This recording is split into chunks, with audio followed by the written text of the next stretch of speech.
Hey everyone, and thanks for tuning in to the Bliss Tonic YouTube channel.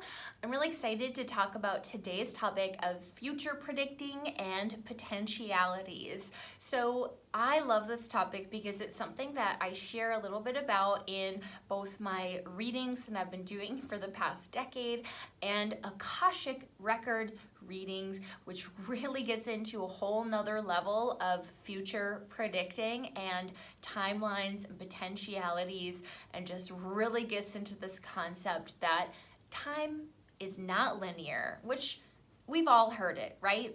But in some ways it is linear, right? In the embodied human experience, time is totally linear. We have to be places on time. We have deadlines, we have goals, we have years, we have weeks, right? We have milestones in our human evolution.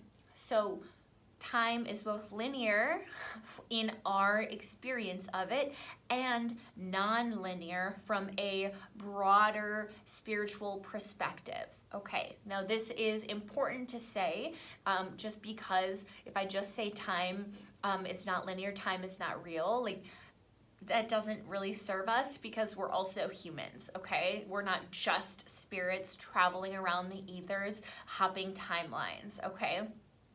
Okay, so what I love about getting into the Akashic Records and what I've really learned in this experience is we can access potentialities. So in the past, when I've been doing oracle readings, I have gotten into a lot of questions about future and future predicting.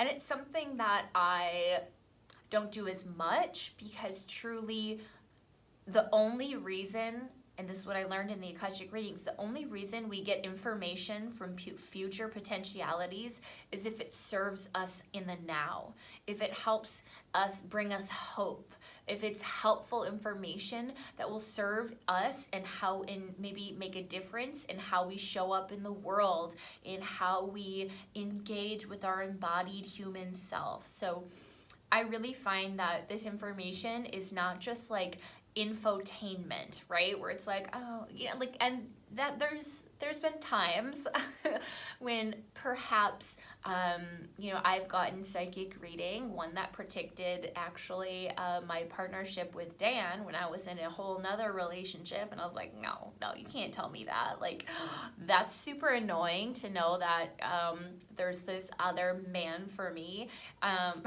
So that was quite annoying.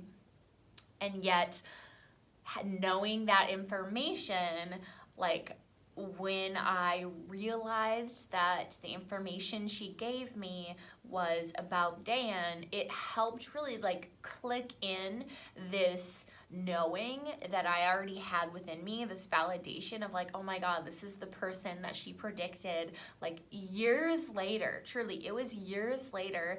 And I'll just share a little bit about what she had said. She was like, oh, okay, and she closed her eyes and described the scene she saw, and she said specifically, there's a man for you, and you guys are at like a festival or a circus, and he's juggling.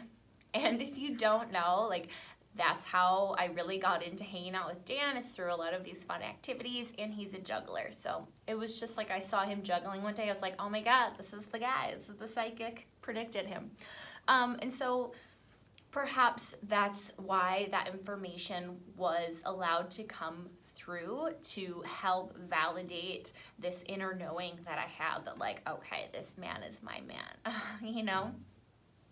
And so what I want to say when we have questions specifically, I'm talking like in the Akashic Records, but I'm going to share one more really cool future and timeline concept that's super helpful for us to know, and just like really elevated my mindset when I did this little timeline practice.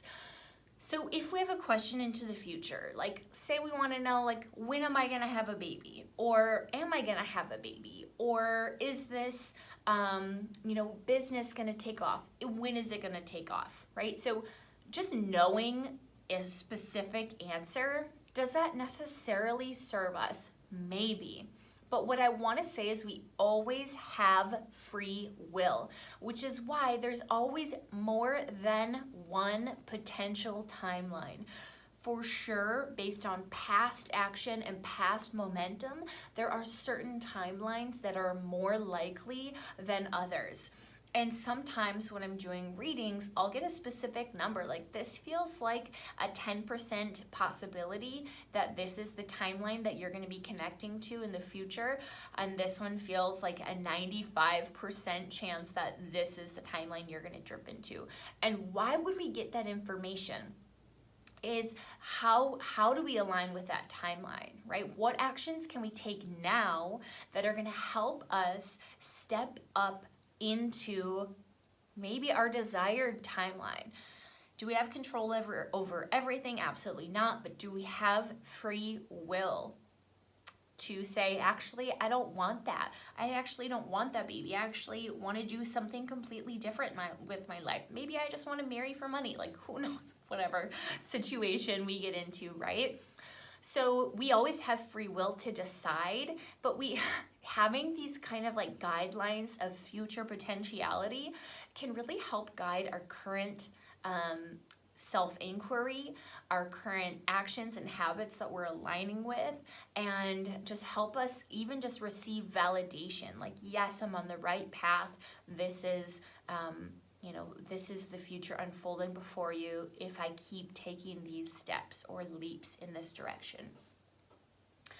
So this is just one aspect, is this future predicting and accessing the timelines. Now, what's super cool is I actually just did this practice, and oh my God, I had wild dreams. And it's something that we're gonna get into in a much deeper capacity in my year-long program that I'm getting ready to launch here in maybe a month or so, where we're gonna be learning how to read akashic records for ourselves and other people. We're committing to a year of 40-day practices, and within those 40-day practices, you're getting a whole bunch of content that supports and nourishes you with that specific energy. So it's a very tantric approach.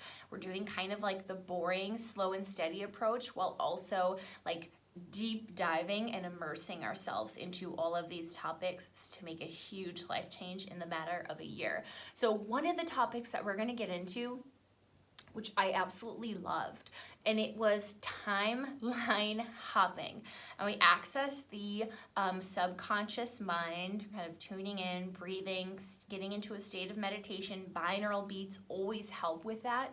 And we visualize ourselves in our timeline hopping up and into, perhaps this is surrounding like a huge goal you have.